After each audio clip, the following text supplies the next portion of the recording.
Hey y'all, welcome to Miss Mother Trucker, and this is your favorite Mother Trucker. Anyway, a lot of people have been asking me, I've been off for almost 7 weeks. What's it like coming back after all this time? And of course I had the surgeries, and how is it getting back into the groove? Honestly, my first shift I drove like that. It was nothing. And then my student drove his shift, and then I drove again. I mean, it's just like I never left. I'm really surprised. But coming back, we delivered our load the other day, and then we turn around and no one gets a hold of us Friday night after we deliver. And then they told us, they called us Saturday morning and said, hey, we got a load for you, but it does not leave until Sunday night. Do you want to take it? And with this freight economy, there's no way in hell I'm turning down any load. But then it's only 700 miles, and we're a team. And, well, I'm an instructor, but, you know, it's a team truck. So it doesn't deliver until Tuesday. So 3 days on a load, 700 miles till Tuesday, and I just didn't want to turn it down. I mean, it was $1,900. I mean, the miles are good as far as how much I'm getting per mile, but darn, you know, because that's not allowing my dispatcher, my week-time dispatcher, my full-time dispatcher to get me a good load. But in this economy right now, until I really feel it out, I am not turning down anything. I'm taking anything and everything and keeping my truck rolling. I hate that I sat like this, but I could have got a real crap load for, you know, $1.25 a mile that gave us plenty of drive time. This way, at least I'm not using a bunch of fuel.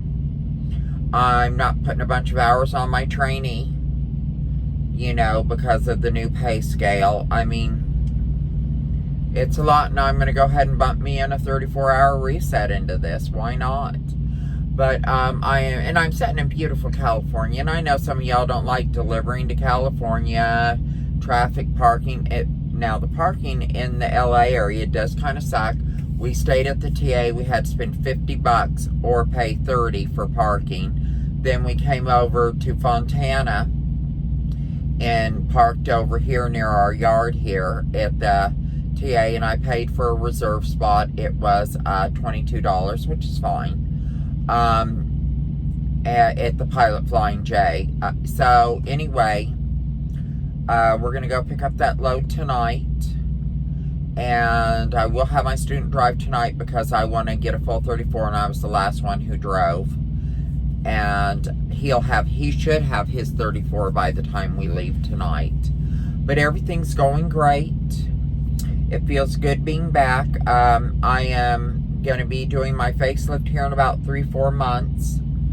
Somewhere in that time frame. Might be 5 or 6 months. I just got to see how soon I can get in to see the doctor and all this stuff. And then, because the doctor I'm using is really, really good, and he is really booked out. Because I don't want to sit there having an air-blown face. Looking, you know, I want to get the eyes done. I want to get all this done, but I don't want to look pulled. I want it to look natural. So, for those of you who are following my journey back to being hot. Anyway, guys, everything's going good. Students doing good. I'm excited to be back to work. First load is down. Now we're working on the second load. I don't think I'll get in a third load this week. It's just the way everything was timed this week. Hopefully the following week's going to be good. And I'm pretty sure that Mary will get me another load pretty quick. We're going to Utah, so, you know, we'll see. Maybe we'll get a FedEx load out of there. And I need to make sure that I have my high val clearance updated. So I'll call my dispatcher tomorrow and let her know about that and make sure we have that updated. But everything's going just fine. I just wanted to say hi to y'all. I didn't want to go too long without another video.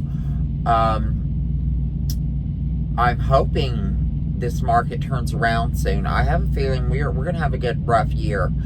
But hopefully, my goal is, with everything going on, I want to make sure I have at least by the end of this lease, a new truck coming in that I bought my truck. I still haven't decided if I'm going to buy a Peterbilt or a Freightliner. I'm back and forth. I love the storage in a Peterbilt. I mean, in a Freightliner. The Peterbilts are smaller, but they are a nicer ride. But you can get the aftermarket shocks put on your Freightliner that make it a real nice ride. But you still don't have the weight and quite as much power as you do in your Pete. So, I mean, it's 2 of one, 3 of another. And I would have to pay to put my digital dashes into my freight shaker, but into a Peterbilt, they come standard. Then they have magnets on these, which make it a lot nicer than the Velcro, but I can have that done aftermarket. Have the magnets put in. So, I mean, you can kind of beef up the freight shaker to be almost as nice as the Peterbilt luxury-wise, but you cannot make a Peterbilt as big and roomy as a freight shaker. So, you know, it's 2 of one, 3 of another. The Peterbilt has higher resale value. Another one of my goals outside of, you know, my tune-ups on plastic surgery, is I want to buy a house sometime towards the end of next year. I think winter's the best time to buy, because a lot of people try purchasing during the summer just because, you know, moving their kids and so forth. But your better deals are had during the winter, and I would love to buy a house cash, but I don't think I'm going to quite have enough for that, you know. And also I want to get my property paid off, so I might bump it until 2026. We'll just have to see how the economy's going. Right now in the area I'm looking at in the San Joaquin Valley in California, it's looking pretty good. Prices are pretty good, and I want a few acres, and I'm always been into homesteading. So the San Joaquin Valley, they grow 95% of the produce and vegetables and fruit in the entire country, for the whole country. So it's really some nice land. If I can just get anywhere between 2 to 5 acres somewhere in there with a little house on it, I'll be thrilled.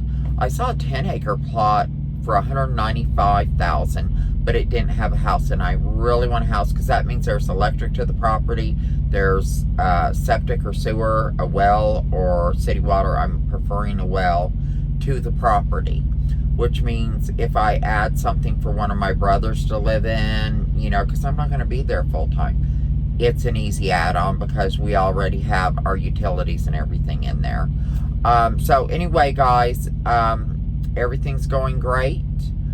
After this student, I'm taking at least a 3-week break to bring my dog out on the truck with me and everything, and you'll get to meet him. Gunnery's a Malinois, Belgian Malinois. But everything's going good. My son's flying to Alaska today. I'm kind of sad, but I don't know why, because, I mean, I'm busy all the time. So anyway, guys, take care. Until next time, treat each other with love, honor, respect. Practice inclusion instead of exclusion, because you never know who you might meet, and you might like them. So all my little truckers and truckerettes, take care until next time. Mother Trucker out.